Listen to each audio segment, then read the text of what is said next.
አንድ እስራኤል ተሰብስበው መጡና ሙሴን ምን አሉት? ሙሴ ሙሴ እግዚአብሔር አይናገረን አንተ ተናገረን አሉት። ኃጢአታቸው ስለበዛ በደላቸው ስለበዛ እሱን ትተው ጣዖት ስላመለኩ እግዚአብሔር ይቅር ባይ ነው፣ እግዚአብሔር መሐሪ ነው፣ እግዚአብሔር ቸር ነው። ሲናገርም ሁሉ ጊዜ እግዚአብሔርም እንደሚል ልንገራችሁ፣ አትፍሩ አትፍሩ አትፍሩ፣ አትጨነቁ አትጨነቁ አትጨነቁ።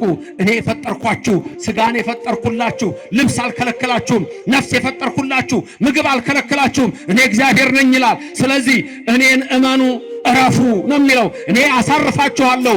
ኩላኑ ምንቱ ውስተ ቤተ እግዚአብሔር ይላል፣ በቤቱ ይትካላችሁ ለዘላለም። ሥጋውና ደሙን የሰጠን ኢየሱስ ክብር ምስጋና ይግባው። ከማን ነው ሥጋውና ደሙን የሰጠን? ተመልከቱ። ትንቢቱ ሁሉ የሚያሳየው ከድንግል ማርያም ከድንግል ማርያም ከድንግል ማርያም።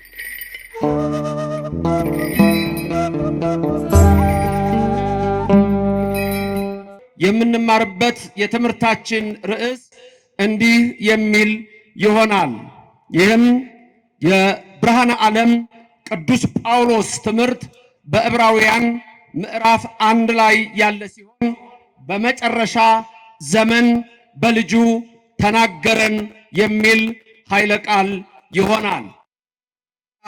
ዘመን በልጁ ተናገረን፣ በዳህሪ መዋዕል ነገረነ በወልዱ፣ በመጨረሻው ዘመን በልጁ ነገረን። በዚህ ትምህርቱ ዛሬ የተሰበሰባችሁ ምን ይዛችሁ ትሄዳላችሁ? ይዛችሁ የምትሄዱት አንደኛ እግዚአብሔር ዓለምን ከፈጠረበት ጀምሮ ይናገራል።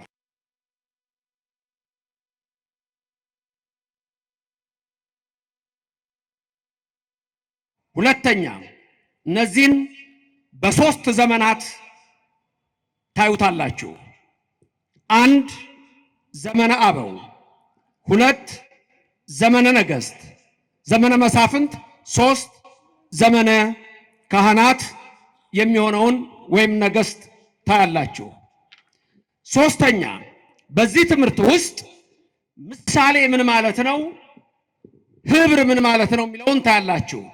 እግዚአብሔር ሲናገረን አንድ በምሳሌ ነግሮናል፣ ሁለት እንበለ ምሳሌ ነግሮናል፣ እንደገና በአምሳል በህብር ነግሮናል። ምን ማለት ናቸው እነዚህ? በእነዚህ ውስጥ በተለይ 5 አምሳላትን እንመለከታለን። የዚህ ትምህርት ዋናው ትልቁ መልእክቱ ምንድነው? እግዚአብሔር እንዴት እንደሚወደን ብቻችንን እንዳልተወን የምናይበት ሲሆን የኢትዮጵያ ኦርቶዶክስ ተዋሕዶ ቤተክርስቲያን እንደ ሁልጊዜው ከሌላው ዓለም ሁሉ የተለየ እሳቤዋን ትመለከታላችሁ። ሰው ለሰው አስታዋሽ ነው። ሰው ለሰው አሳሳቢ ነው። በልቡና የሚያሳድር በአእምሮ የሚቀርጽ የቃሉ ባለቤት ሕያው እግዚአብሔር የምትሰሙትን ሁሉ በልቡናችሁ ጽላት ይጻፍላችሁ። ሁላችሁም ልቡናችሁን ለሰራዊት ጌታ ለእግዚአብሔር አስማርኩ። ትምህርታችን ዕብራውያን ምዕራፍ 1 ቁጥር 1 ላይ ነው። ዕብራውያን ምዕራፍ 1 ቁጥር 1 የዕብራውያን መጽሐፍ ማን የጻፈው በሚል የውጭው ዓለም ደራሲውን አያውቅም። በግምት ጳውሎስ ነው ይላሉ እንጂ ማረጋገጫ ሰጥተው እንደኛ እንደ ኢትዮጵያ ኦርቶዶክስ ተዋሕዶ ቤተክርስቲያን የጳውሎስ መልእክት ነው ብለው አያምኑም። ስለዚህ የዕብራውያን መልእክት የተጻፈው በጳውሎስ ሐዋርያ ነው። የሐዋርያው በረከት በሁላችን ላይ ይደር። ጥያቄ፣ የጳውሎስ ቁጥር ከ12 ሐዋርያት ነው? ከ72 አርድእት ነው ወይስ ከነቢያት ነው? የቅዱስ ጳውሎስ ቁጥሩ ከየት ነው? ከ12 ሐዋርያት ነው? ከ72 አርድእት ነው? ከነቢያት ነው? ከየትኞቹ ነው ቁጥሩ? ከ72 አርድእት። ጳውሎስ ያመነው ኢትዮጵያን ካመኑ ከ8 ዓመት በኋላ ነው። ጌታ ሲሰቀል ጳውሎስ ከደብዳቤዎቹ መካከል ነበር። እስጢፋኖስ ሲወገር አስደብዳቢው ልብሳቸውን እግሩ ስር ያስቀመጡት ሳውል በተባለው ጎበዝ እግር ስር ነው ይላል። ሳውል ያገዳይ የነበረው በኋላ በሶሪያ የደማስቆ መንገድ ክርስቲያኖችን ለመግደል በሚሄድበት ሰዓት ታላቅ ብርሃን ከሰማይ በራ፣ በስሙም ጠራው። ሳውል ሳውል ለምንድነው የምታሳድደኝ አለው። ሳውልም ቀና አለ። አንተ ማነህ አለው። የምታሳድደኝ እኔ የናዝሬቱ ኢየሱስ ነኝ አለው። የዛን ጊዜ ያ ታላቅ ብርሃን የሳውልን አይኖች ጋርዷል። ከዛ በኋላ ምን አለው? ሳውል ሳውል የመውጊያውን ብረት ብትነካ ባንተ ይብስብሃል አለው። ከዛ በኋላ ሂድ ወደ ከተማ ግባ፣ ሐናንያ የሚባል ቄስ ታገኛለህ፣ እሱ ጋር ሄደህ ንስሐ ግባ አለው። የሶስት ቀን ያህል የጳውሎስ አይኖች የተያዙ። ከዛ በኋላ አንተ ማነህ ባለው ሰዓት እኔ ናዝሬቱ ኢየሱስ ነኝ የምታሳድደኝ አለው። ጳውሎስ የዛን ጊዜ የሚያሳድደው ክርስቲያኖችን ነበረ። ምዕራፍ 9 ቁጥር 1 ላይ በዚያ መንገድ የሚሄዱትን እየዛተ ሊገድል ሲሄድ ይለዋል። ከዛ በኋላ ወደ ሐናንያ ደረሰ። እንደ ቅርፊት አይነት ነገር ካይኑ ወደቀ። ከዛ በኋላ ጳውሎስ ምን አለ? ገዳይ የነበርኩት እኔ፣ አሳዳጅ የነበርኩት እኔ፣ ብርሃኑ በርቶልኛል፣ የታላቁን አምላክ የኢየሱስ ክርስቶስን ወንጌል እሰብካለሁ ብሎ ከታላላቆቹ ተመርጦ 14 መጽሐፍ የጻፈ ቅዱስ ነው። በረከቱ በሁላችን ላይ ይደርልን። ክብር ምስጋና ለእግዚአብሔር ይድረሰው። በረከቱ ይደርባችሁ። ይህ ጳውሎስ ሐዋርያ ነው እንዲህ የሚለን ዕብራውያን 1 ቁጥር 1 በብዙ ነገር ወበብዙ መክፈልት አይዳ እግዚአብሔር ለአበዊነ በነቢያቲሁ እምትካት። በአማርኛ ሲመለስ በብዙ ነገር በብዙ ምሳሌ እግዚአብሔር ለአባቶቻችን ጥንት በነቢያት ተናገረ። የተናገረ እግዚአብሔር ክብር ምስጋና ይግባው። እግዚአብሔር ሁል ጊዜ ይናገራል። አልሰማሁም ማለት አይቻልም። ልበ አምላክ ዳዊት ምን ይላል? እግዚአብሔር ልቡናቸው ለቀና ይናገራል ይላል። ያ በአርማቴም መሴፋ የሐና ልጅ ነቢዩ ሳሙኤል እግዚአብሔርን እጁን ዘርግቶ ምን ነበር ያለው? በል እግዚእየ እስመ አነ ገብርከ እሰማአከ፣ ጌታ ሆይ ተናገር እኔ ባሪያህ እሰማለሁ ይል ነበር። ቀጥላችሁ ተናገሩ። እግዚአብሔር ሆይ ተናገር እኔ ባሪያህ እሰማለሁ። ቤትም ያላችሁት መናገር ትችላላችሁ። በዛ ውስጥ ያላችሁት እዚህም ያላችሁ እግዚአብሔር ሆይ ተናገር እኔ ባሪያህ እሰማለሁ። ማይናገር እግዚአብሔር ይናገርን። ክብርና ምስጋና ይግባው። አንድ እስራኤል ተሰብስበው መጡና ሙሴን ምን አሉት? ሙሴ ሙሴ እግዚአብሔር አይናገረን አንተ ተናገረን አሉት። ኃጢአታቸው ስለበዛ በደላቸው ስለበዛ እሱን ትተው ጣዖት ስላመለኩ በዛ እነሆ እግዚአብሔርን በመተው አሮን ግበር ለነ አማልክተ ሊያውሩ በቅድሜነ በፊታችን የሚሄዱ አማልክትን ስራልን ብለው ሙሴ በተራራው ከእግዚአብሔር ጋር ሲነጋገር እነሱ ጣዖት አመለኩ። ያን እግዚአብሔር ቁጣውን በእነሱ ላይ ያደረገ። በሙሴ ልመና ግን ይቅር አላቸው። ከዛ በኋላ ምን አሉ? ሙሴ እግዚአብሔር አይናገረን አንተ ንገረን ይሉት ነበረ። እግዚአብሔር ይናገራል። ግድ የላችሁም። ደግ ነው እግዚአብሔር። እግዚአብሔር ይቅር ባይ ነው። እግዚአብሔር መሐሪ ነው። እግዚአብሔር ቸር ነው። ሲናገርም ሁልጊዜ እግዚአብሔርም እንደሚል ልንገራችሁ፣ አትፍሩ አትፍሩ አትፍሩ፣ አትጨነቁ አትጨነቁ አትጨነቁ።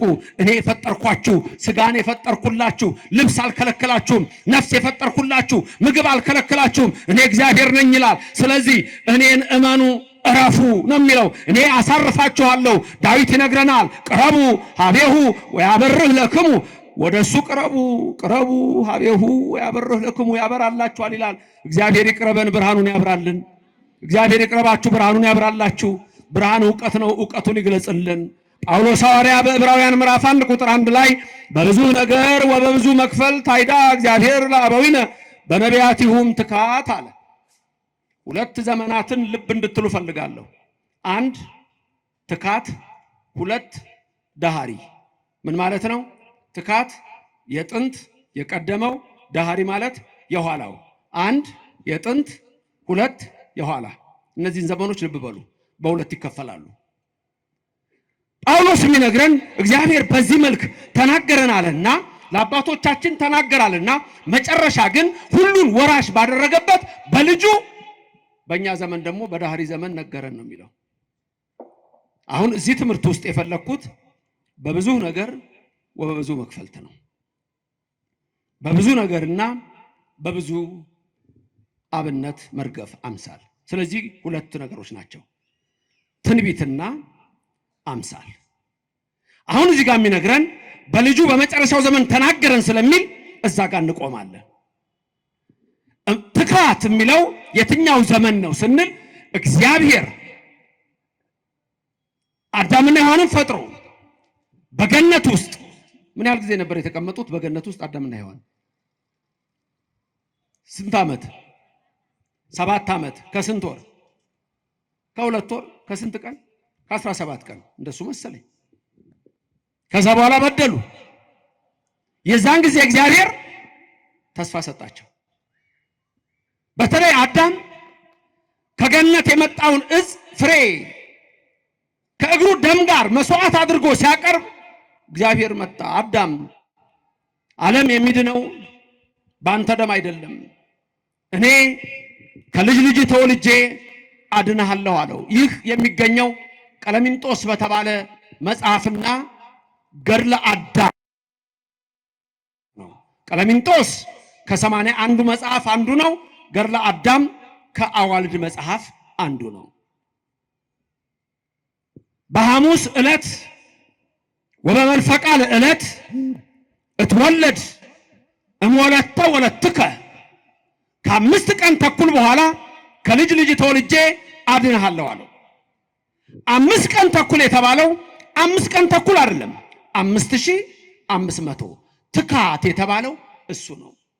በ5500 ዘመናት ውስጥ እግዚአብሔር ዝም አላለም። እንደሚመጣ በኋላ ዘመን በልጁ ነገር እንደሚል መጽሐፍ ቅዱስ ስታዩ ከመጀመሪያው መጽሐፍ ጀምሮ ስትመለከቱ የምታገኙት ረቂቅ ነገር ነው። የመጀመሪያው መጽሐፍ ቅዱስ ክፍል የምን መጽሐፍ ነው? የምን መጽሐፍ ነው? እኔ እንደውም ጥያቄ መጠየቄን አላቆም። አዲስ አበቦች ደግሞ መልስ ለመስጠት መኩራታችሁን አታቆሙ። እንቀጥላለን እንደዚሁ። የመጀመሪያው መጽሐፍ ማን ነው? አውቃለሁ ብዙ ሰዎች እንደምትሳሳቱ ኦሪት ዘፍጥረት እንደምትሉ አይደለም። የመጀመሪያው መጽሐፍ ሄኖክ ነው። ሁለተኛው መጽሐፍ ኢዮብ ነው።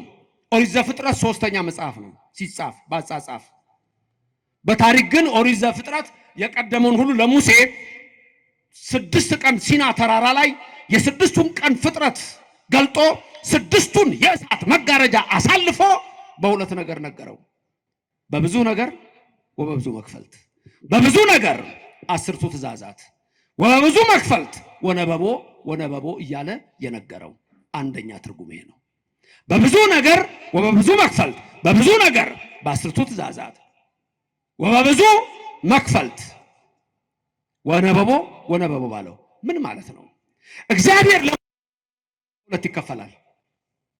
በሁለት ይከፈላል። አንድ ለምሳሌ 10ቱ ትእዛዛት የምንላቸው ተጽፈው ቀጥታ የተሰጡ፣ ከዛ ቀጥሎ ደግሞ ወነበቦ የሚለው እንዲበላቸው አለው ነገረው የምንላቸው አሉ።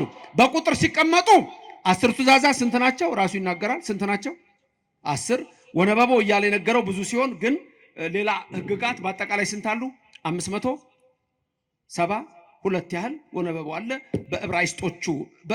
በእስራኤሎቹ ደግሞ 613 ናቸው ይሏቸዋል። ስለዚህ አሁን በብዙ ነገር ወበብዙ መክፈልት፣ በብዙ ነገር 10ቱ ትእዛዛት ናቸው። እነዚህ 10ቱ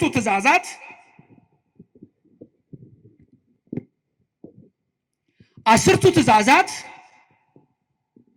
ብዙ ምስጢር ያላቸው ናቸው። ዝም ብለው 10 መሆናቸው አይደለም።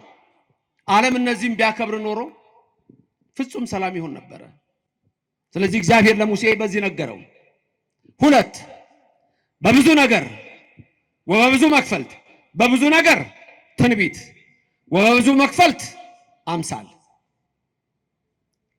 ትንቢት ለአባቶቻችን ተነገረ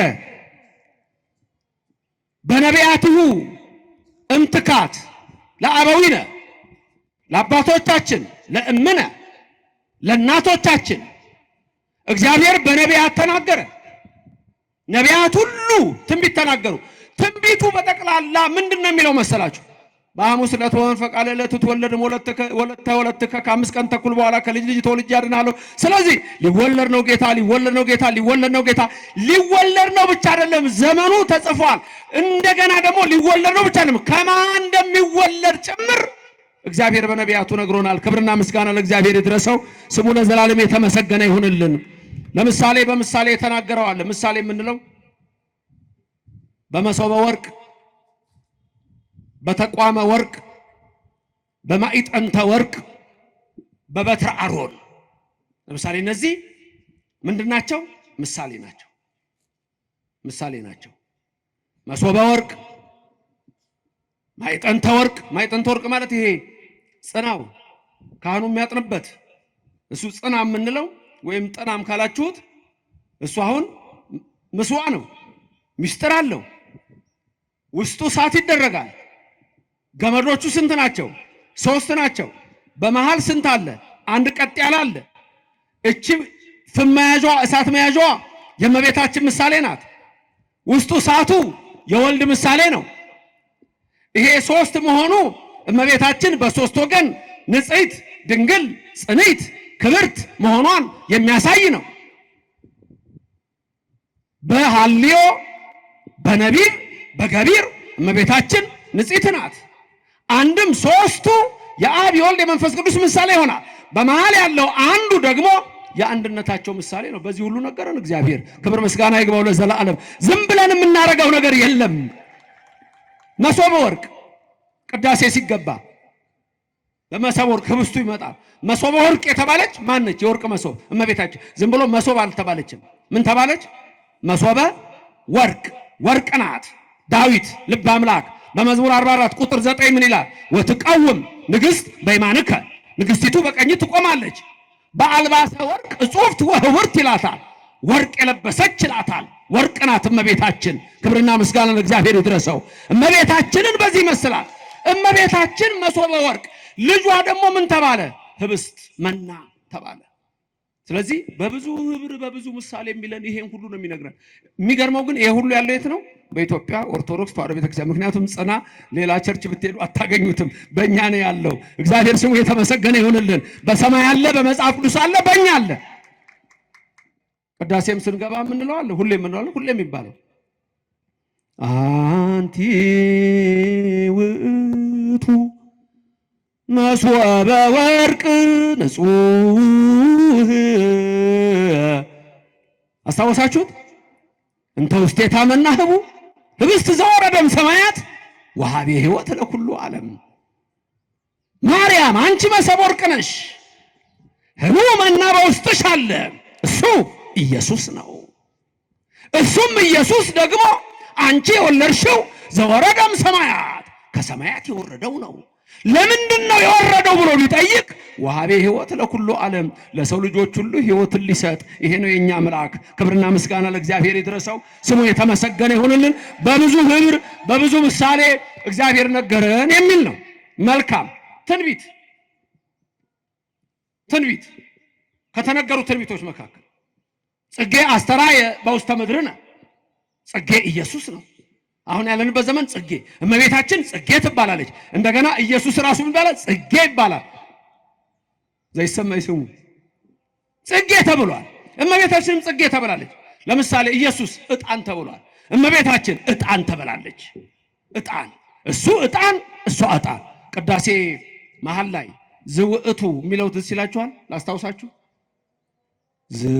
ዝውዕቱ ጊዜ ባርኮት ወዝውዕቱ ሚል ታስቀድሳላችሁ አይደል? ታዲያስ የተመረጠ የዕጣን ጊዜ፣ እግዚአብሔርን የምናመሰግንበት ጊዜ፣ እሱን በዕጣን እናቱን በዕጣን እሷን በዕጣን ልጇን በዕጣን እየመሰልን ዕጣን ህሩይ እያልን የምናመሰግንበት የምስጋና ጊዜ ይላል። ክብርና ምስጋና ለሥላሴ ይሁን፣ ስሙ የተመሰገነ ይሁንልን። ይሄም የሚገኘው በዚህ ቤተክርስቲያን ነው። አሁን ሁለቱን ዘመናት ልንገራችሁ። ትካትና ዳህሪ ያልኳችሁ፣ ጥንትና የኋላው ዘመን ያልኳችሁ። ጥንት የተባለው ልጅነት ያጣንበት መርገመ ሥጋ መርገመ ነፍስ በላያችን ላይ ተጣብቆ የነበረበት 5500 ዘመን ትካት ነው። በዛ ዘመን አልተወንም ተናገረ። ዳህሪ የሚለው ከዛ በኋላ መጥቶ ወደ ሐሪስ ብሎ መዋዕል ነገረነ በወልዱ ብሎ ሲያመጣ ዳሪ የሚለው ደግሞ ልጅነት ያገኘንበት፣ ጥምቀት ያገኘንበት፣ ስጋው ደግሞ ያገኘንበት፣ መርገመ ስጋ መርገመ ነፍስ የጠፋበት፣ ድንግል ማርያም ልጇን ወዳጇ የወለደችበት ያ ዘመን ደግሞ ይሄ ዘመን ተባለ። ክብርና ምስጋና ለሥላሴ ይሁን፣ ክብር ምስጋና ይግባው። ይሄን ዘመን እንዲህ በሚል እንከፍለዋለን። በመጽሐፍ ስትጽፉ ትምህርት ቤትም የተማራችሁ ሰዎች ቢሲ እና ኤዲ በሚል ይከፈላል። በእንግሊዘኛው ቢሲ የሚለው ቢፎር ዘ በርዝ ኦፍ ክራይስት ነው። ኤዲ የሚለው የላቲን ቃል ነው። አኖ ዶሚኖ ማለት ነው። ዘ ይር ኦፍ ዘ ሎርድ ማለት ነው። ይሄን ግን አሁን እየቀየሩት ነው። ኢየሱስ የሚለው ስም ከሰው ልብ መጥፋት አለበት። ወንጌሉ ራሱ ይናገራል። እንደዚህ ነው የሚያምኑት፣ መጥፋት አለበት። ስለዚህ ምን ጀመሩ? ኢየሱስ ክርስቶስን ስሙን የሚያጠፉ እምነቶች እንዲበዙ ተደረገ። ከዛ ውስጥ ዋናው the new age movement ይባላል። the new age movement ወይም ደግሞ የሱ አንዱ ፕራክቲስ የሆነው law of attraction ይባላል። በኒው ኤጅ ሙቭመንት እና በlaw of attraction በውጭው ዓለም ኢየሱስ ክርስቶስን እጅግ የሚሰድቡ መልእክቶች አላቸው። ከዛ ውስጥ አንዱ ኢየሱስ የስበት ሕግ የሚጠቀም ሚሊዮነር ነበረ፣ ፍጡር ነው፣ አምላክ አይደለም የሚሉ ናቸው። ለስም አጠራሩ ክብር ምስጋና ይግባው። እዚህ ኢትዮጵያ ውስጥም የዚህ አስተሳሰብ ያልገባቸው ሰዎች ያሉ ይመስለኛል። መንገዱ አልገባቸውም ምን ማለት እንደሆነ። ስለዚህ እንደውም ትላንትና ያስመረኩት መጽሐፍ በኋላም ታገኙታላችሁ። the new age movement law of attraction የአዲሱ ዘመን ክርስትና የስበት ሕግና የአዲሱ ዘመን እንቅስቃሴና እሳቤ የሚል ምን ማለት ነው የሚለውን ታገኛላችሁ። እንግዲህ ወደ ዘመኑ ልውሰዳችሁ። በሁለት ይከፈላል። ቅድም እንዳልኳችሁ ቅድመ ልደተ ክርስቶስ እንላለን፣ እንደገና ደግሞ ከክርስቶስ ልደት በኋላ እንላለን። እነዚህ አሁን ወደ ሌላ ተለውጠዋል። ቢሲ የሚለው ቢሲኢ ወደሚል ተተክቷል። ኤዲ የሚለው ሲኢ በሚል ተለውጧል። አሁን ድንገት አንዳንድ መጽሐፎች ስታዩ በፊት ቢሲ ይሉ የነበሩት ቢሲኢ ናቸው። ኤዲ ይሉት የነበረው ሲኢ ነው። ወደ ተለወጠ ካመን ኢራ ወደሚል ተለወጠ። ሲኢ ካመን ኢራ ይሉታል። ቢሲኢን ደግሞ ቢፎር ካመን ኢራ ይላታል። አሁን የክርስቶስ ስም ከዘቻ ውስጥ እንድትወጣ የታወቀች አንድ ሴት በዚህ በሪሊጂየስ ዲስከሽን ላይ ምን አለች? ዓለም ሁሉ የሚቀበለው ኢየሱስን መስራት አለብን አለች። አሁን ያለው ኢየሱስ ክርስቲያኖች ብቻ ናቸው የሚቀበሉት። ስለዚህ ዓለም የሚቀበለው ማለት ሁሉ የሚቀበለው ያ the new age movement ነው። ዓለም የሚቀበለው ኢየሱስ፣ ቡዳው የሚቀበለው ኢየሱስ፣ ሂንዱ የሚቀበለው ኢየሱስ፣ ዞሮአስትራኒዝም የሚከተሉ የሚቀበሉት፣ ጃይኒዝም የሚያምኑ የሚከተሉት፣ ሁሉም እስልምናም የሚያምነው የሚቀበሉት፣ አይሁዶችም የሚቀበሉት። እሱ ላይ ደግሞ ቁልፍ ነገር አለ። አይሁዶቹ ጋር ሁሉም የሚቀበሉት ክርስቶስ መስራት አለብን ይላል። መስራት ክርስቶስ መፍጠር። ይሄ ማለት ምንድነው? በሰው ልጆች ልቡና ውስጥ አዲስ ኢየሱስ። ይሄ ደግሞ እኛ ተነግሮናል። ማቴዎስ 24 ቁጥር 4 ላይ እኔ ክርስቶስ ነኝ እያሉ እኔ ኢየሱስ ነኝ እያሉ በስሜ ይመጣሉ፣ አስቀድሜ የነገርኳችሁ ተጠበቁ ይላልና የሚጠብቀን እግዚአብሔር በቤቱ አጽንቶ ያኑረን። አምስት አምሳል ልንገራችሁ ከዚህ በመቀጠል በዛ ትምህርቴን አጠቃላለሁ። 5 አምሳል። አንደኛ እግዚአብሔር እንግዲህ በብዙ ትንቢት፣ በብዙ ህብር፣ በብዙ አብነት ነገረን አልኳችሁ። አንደኛ በአምሳለ ነበልባል ውሃ መልማል። ሁለተኛ በአምሳለ ጸምር ወጠል።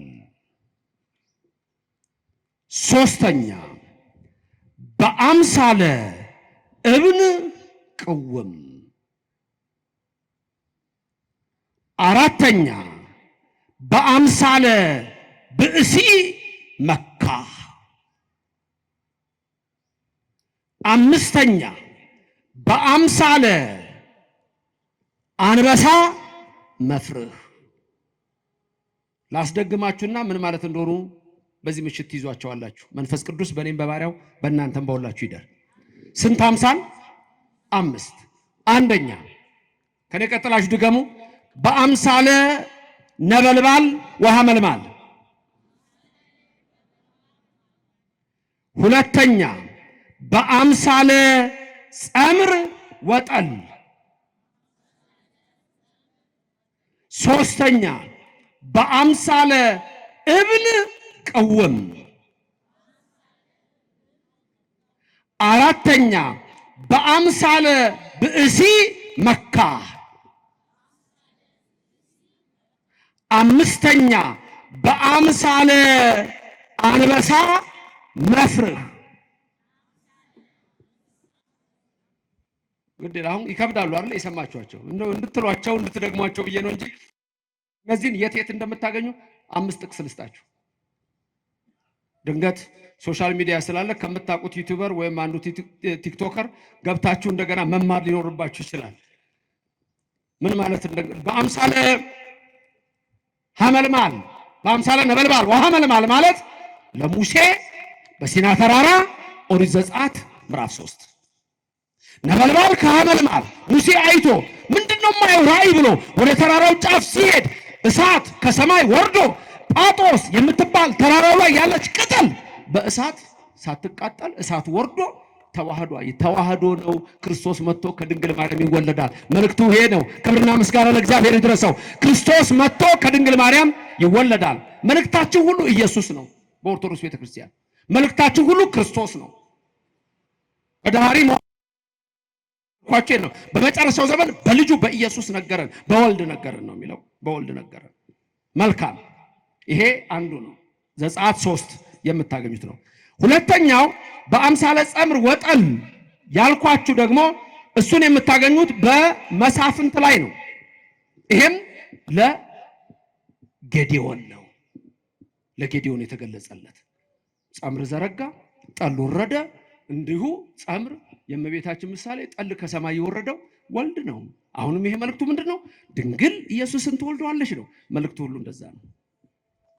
ሶስተኛ በአምሳለ እብል ቀውም፣ ይሄ ደግሞ ለዳንኤል ነው። በትንቢተ ዳንኤል ምዕራፍ 2 ላይ ስታዩት የዛን ምስጢር ታያላችሁ። ያለ እጅ የተፈነቀለችውንም ድንጋይ ታያላችሁ ለዳንኤል። አራተኛ በአምሳለ ብእሲ መካ ለኢሳይያስ ነው። 65 ትንቢት ቁጥር 1 ጀምሮ ነው። ማን ነው ከኤዶምያስ የሚወጣው ከባሶር የሚመጣው ቀይ ልብስ የለበሰው በጉልበቱ የሚራመድ ይለዋል። መካ የተባለው እሱ ነው። ምን ነው ልብስ ይመጣና ይላል በኋለኛው ዘመን ዓለምን ሁሉ አድናለሁ ይለዋል። ደሙ የኢየሱስ ደም ነው። ተመልከቱ። ክብርና ምስጋና ለእግዚአብሔር ይድረሰው። የኢየሱስ ክርስቶስ ደም ከኃጢአት ሁሉ ያነጻናል ብሎ ይሄ ነው። የኢየሱስን ደም የምናውቀው እኛ ነን። እንዴት? በየቀኑ ነው የምንቀበለው። ስጋው ደሙ ስንቀበል እስመ ኃያል አንተ እኩት ወስቡህ። ቀጥሉት። የላችሁ ቅዳሴ ላይ የላችሁ። ቅዳሴ ላይ ያሉት ድምጻቸው ተሰምቷል። ሌሎቹ የት እንዳሉ የሚታወቅ የለም። ማታ ማታም ጠዋትም የሉ። አረ በቤቱ ያኖረን። ጻድቅ ሰቀልት ይፈር ወይ በዝ ከመዘግባ ዘሊባኖስ ትኩላኑ ምን ውስተ ቤተ እግዚአብሔር ይላል። በቤቱ ይትካላችሁ ለዘላለም። ስጋውና ደሙን የሰጠን ኢየሱስ ክብር ምስጋና ይግባው። ከማን ነው ስጋውና ደሙን የሰጠን? ተመልከቱ። ትንቢቱ ሁሉ የሚያሳየው ከድንግል ማርያም ከስጋዋ ስጋ ከነሷ ነፍስ ነስቶ ያዳነን ስሙ የተመሰገነ ይሁን። አመስግኑት ሁላችሁም። እግዚአብሔር በረድኤትና በቸርነት አይለየን። ስለዚህ በአምሳለ ብእሲ መካ የሚለው ኢሳይያስ 63 ነው። ይቅርታ 65 ሳይሆን ኢሳይያስ 63 ከቁጥር 1 ጀምሮ የምታገኙት አንበሳ መፍርህ ለእዝራ ነው። ለእዝራ ለሱ ደግሞ እንደዚሁ በአንበሳ መፍርህ በተባለ ተገልጦለታል። በብዙ ነገር ወበብዙ መክፈልት አይዳህ እግዚአብሔር ለአበዊነ ቲሁ እምተካት። ያ 5500 ዘመን ነው። ኋላ በዳህሪ የተባለው ደግሞ ምን ተብሎ ተጠራ? ዓመተ ምሕረት። ያኛው ፍዳ ዓመተ ኩነኔ ተባለ። ይሄኛው ግን ምን ተብሎ ተጠራ? ዓመተ ምሕረት ተብሎ ተጠራ። ስለዚህ እግዚአብሔር በመጨረሻ በልጁ ተናገረን ማለት ይሄ ሁሉ ትንቢት ሲነገር ድንግል ትጸንስ ወትወልድ ወልደ ሲባል ይሄ ሁሉ ሲነገር ክብር ምስጋና ይግባውና አንድ በዘመነ መሳፍንት በዘመነ አበው፣ ሁለት በዘመነ መሳፍንት፣ ሶስት በዘመነ ነገሥት። ሶስት ዘመን ላስብላችሁ እነዚህን። አንድ ዘመነ አበው አላችሁ እንዴ? ዘመነ አበው። ሁለት ዘመነ መሳፍንት፣ ዘመነ ነገሥት። በዘመነ አበው ማለት የቱ መሰላችሁ? ዘመነ አበው የተባለው 22ቱ የነበሩበት ዘመን ነው። 22ቱ ማለት ከአዳም ጀምረው እስከ ታች የምታገኟቸው እስከ ዮሴፍ ድረስ የምታገኟቸው ናቸው። ዘመነ አበው ለምሳሌ ኦሪት ዘፍጥረት ምዕራፍ 5 ላይ ይነግራቸዋል። የአበውን ትውልድ ይዘረዝርላቸዋል። እዛ ላይ የምታገኙት እነዛ 10ን ታያላችሁ። እስከ ኖህ፣ ከአዳም እስከ ኖህ። ከዛ ይቀጥላል፣ የሴም ይቀጥላል። ከዛ እያለ አብርሃም፣ ይስሐቅ፣ ያዕቆብ እያለ የሚመጣው 22ቱን ፍጥረታት በተመለከተ የሚያሳይ 22 አበው አሉ። ዘመነ አበው። በዘመነ አበው እግዚአብሔር የነገረን ነገር አለ። ምን ብሎ ነው በዘመነ አበው የነገረን? እና አብርሃም ማለት ነው በዘርከ ይትባረኩ ሁሎሙ አሕዛበ ምድር ብሎ በዘመነ አበው ነገረን። አሕዛብ ሁሉ በዘርህ ምን ይሆናሉ? አሕዛብ ሁሉ በዘርህ ምን ይሆናሉ? በማዘር በአብርሃም ዘር ይባረካሉ ብለህ ሰብከህ ከድንግል ማርያም ተወልዶ ድንግል ማርያምን የምትንቅ ከሆነ አንተ ከክርስቶስ ጋር አይደለህም። አብርሃምን እኮ በዘርከ ይትባረኩ ሁሎሙ አሕዛበ ምድር ያለው ድንግል ማርያም ባንተ ዘር ነው፣ ባንተ ወገብ አልፋ ነው የምትመጣው ሲለው እኮ ነው በዘመነ አበው። ሁለተኛ በዘመነ መሳፍንት። ዘመነ መሳፍንት ደግሞ የተባለው እርግጥ እነ ሙሴ ከመጡ በኋላ እነ ሳሙኤል ያሉበት ነው። ኢያሱ ጀምሮ ነው። ለኢያሱም ሌሎቹም ተነግሯል፣ ለሙሴ ተነግሯል። ከመካከላችሁ ነብይ ያስነሳላችኋል እግዚአብሔር ተናገረ። ነብይ ያነስ ለክሙ ተመልከቱ፣ አነሳላችኋል፣ ነብይ ይመጣላችኋል። ያ ነብይ ደግሞ አለ ዘከማ የነ ወሎቱ ስምዎ፣ ስሙት እሱን። ይሄ በዘመነ መሳፍንት ነው። በዘመነ ነገሥት እነ ዳዊት የነበሩበት ነው። እነ ሶሎሞን የነበሩበት ነው። በዛ ዘመንም እግዚአብሔር ምን ብሎ ተናገረ? ከወዲህ ፍሬ በዙፋን ላይ አስቀምጣለሁ አለ። እስመ ፍሬ ከርስከ አነብር ዲበ መንበርከ አለው። ዳዊትን ነው። ዳዊት እኮ ለዛ ነው ሱባኤ ገብቶ በመዝሙር 131 ላይ የተመለከተው። ያኔ እኮ ነው እስመ ሐረያ እግዚአብሔር ለጽዮን ያለው። ሁሉ ማይደሮ ብሎ ማደሪያው ትሆን ዘንድ ብሎ ዓለም ብሎ በእሷ ለዘላለም አድራለሁ ብሎ እግዚአብሔር በእነዚህ ዘመናት ሁሉ ተናገረ። በኋላ መጣ፣ ከድንግል ማርያም ተወለደ፣ እዚህ ምድር መጣ፣ ከስጋዋ ስጋ ከነፍሷ ነፍስ ነስቶ ከመቤታችን ተወለደ እኮ። አስቀድሞ ያኔ ጥንት ባለው ዘመን በነቢያቱ